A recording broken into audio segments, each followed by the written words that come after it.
Welcome to the Fantasy Forum Podcast, where we use fake money to buy real F1 teams to win imaginary points. Correct. Right before the Vegas Grand Prix, which I hear hopefully it won't rain. Leading into week 1 of this season, I was doing my prep work. I watched all the Drive to Survive, and yeah, there was a plate that gouged somebody's car.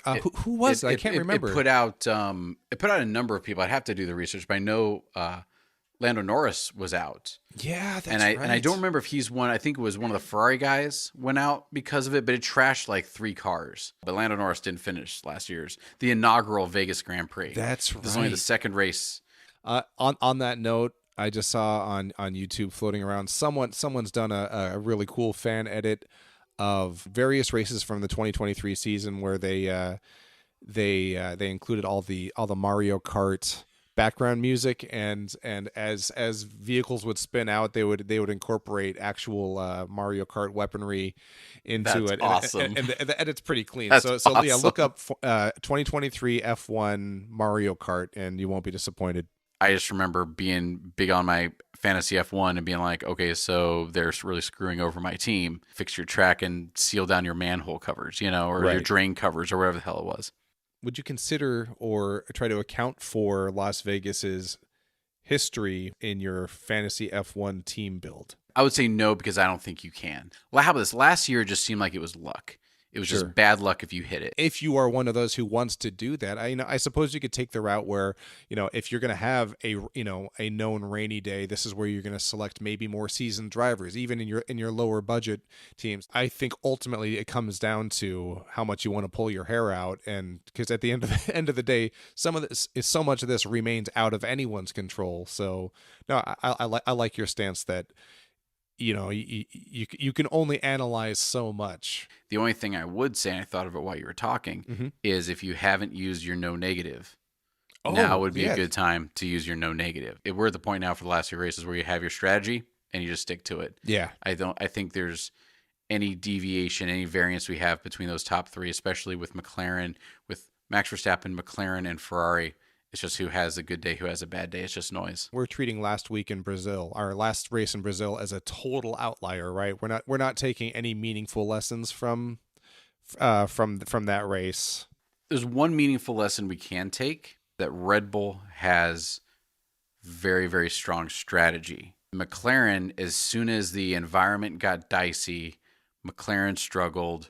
Ferrari was pretty good, and Max Verstappen went from 17th to the front. First. When was the last time there was a really, really rainy race? Oh, I've slept since then. I'd have to look. But he was like, oh, well, what a surprise. The seasoned guy, the seasoned Formula One drivers who've been doing this for years actually did well. Exactly. So I think if you have the points to get Max Verstappen, go for it. But as we've covered ad nauseum this season, you don't have the points to get Max Verstappen and put up a good team. So Max Verstappen being Max Verstappen notwithstanding, we don't anticipate almost any of the same results that we saw last week. Agreed. Okay, cool. Well, and based on what we've talked about so far, that's one thing that I've come to really enjoy about the 3-team format of Fantasy Formula One. When you would actually first explain that to me, that was a huge surprise that you could have that many teams. But what's so great is I think a lot of people, their goal is they want all 3 of their teams to be as high performing as possible, which is great. And if your analytical skills and your thought process and your budgeting are capable of handling all of that, that's fantastic. What I've really enjoyed is having team 1 that I'm really invested in, team 2 that I might try a different strategy, and then team 3, which is my total guinea pig team. Like having that kind of creative freedom just to say, okay, well, what worked, and maybe what totally high gamble team build scenario can I come up with that might be brilliant? Like, maybe 3 weeks ago I went all in on Alpine, with my hamster team. That's what that's for, is try the weird thing that you think could be brilliant, but that based on logic is probably silly. It gives you a chance to kind of flex and find out what will work, what is worth a gamble, and I think it makes for a really good time too. I did find on F1.com they had the weather predictions, and the good news is chance of rain 0%. Hey, all right. There we go. So you're correct. And this doesn't need to be a big long episode. There's no real revelations. We're 3 weeks from the end. We can talk about lessons learned down the road. If you got something working for you, stay the course. That's really it. And if you're still playing at this point, I hope you found something that works for you. Yeah. The last question I'll have for you and for me is what changes based on whatever? Are you making any changes to your team?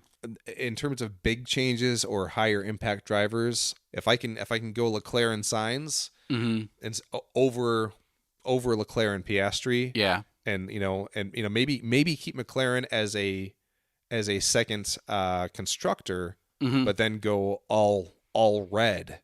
I think that might be a way I go. That's actually a really good, because I did last week. I had an all red. Okay, and that was when one of the guys DNF'd and everything kind of went to crap. So I do have a George Russell and Oscar Piastri with Ferrari and McLaren. Yeah. And George Russell, man, like, he gets points. Last week he got 25, the week before he got 20.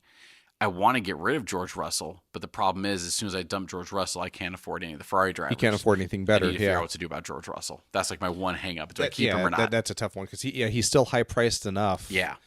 The money that you free up by dropping him doesn't get you anything better. No, it just doesn't. So that's all I had. It can be a short episode. Do you have any parting shots or saved rounds? No, we'll see you guys after Vegas. Thanks for sticking with us, and the spiel. If you've been around, you've been enjoying what you're listening to, please feel free to leave us a review. It helps us out, and we'll talk to you guys next week. All right, cheers.